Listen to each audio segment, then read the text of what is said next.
Am a rough biker, ಆದರೆ ನನ್ನ ಕೂದಲು ರಫ್ ಆಗಿ ಇರಬಾರ್ದು.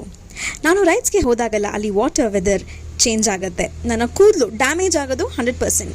So what do I do? Anything that improves the blood flow to the root of the hair can prevent hair loss.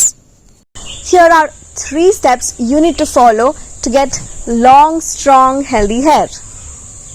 Step 1. Get your mom. Step 2. Go to the forest and get the ancient mix like Nilini, Noni, Bhringaraj, Amla, Tulsi, Neem, Palandu, or you can get Amrit Noni Reach Root Premium Hair Oil. Step 3. Get a good hair massage from this oil.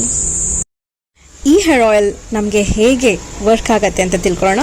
ಇದರಲ್ಲಿರೋ ನೀಲಿನಿ ಒಂದು natural blue coloured, so ಅದರಿಂದ ಗ್ರೇಯಿಂಗ್ನ prevent ಮಾಡೋಕ್ಕೆ help ಮಾಡುತ್ತೆ. Noni, ಈ fruit ರೂಟಿಂದ ನಮ್ಮ ಕೂದಲನ್ನ strengthen ಮಾಡುತ್ತೆ. Helmet ಹಾಕಿ ಇಚಿ scalp ಆದಾಗ ಭೃಂಗರಾಜ್ ಅದನ್ನು cure ಮಾಡೋಕ್ಕೆ ಹೆಲ್ಪ್ ಮಾಡುತ್ತೆ. ಆಮ್ಲ ವಿಟಮಿನ್ ಸಿ ಸರ್ಕ್ಯುಲೇಷನ್ಗೆ ಹೆಲ್ಪ್ ಮಾಡುತ್ತೆ. ಹಾಗೆ ಜಪ ಅಂತಂದರೆ ಹೈಬಿಸ್ಕಸ್, ಇದು ನಮ್ಮ ಸ್ಕ್ಯಾಲ್ಪಲ್ಲಿ pH ಲೆವೆಲ್ನ ಮೇಂಟೈನ್ ಮಾಡುತ್ತೆ. ಇದನ್ನು ನೀವು amazon.com ಅಥವಾ amritnoni.com ಇಂದ ಕೂಡ ಪರ್ಚೇಸ್ ಮಾಡ್ಬೋದು.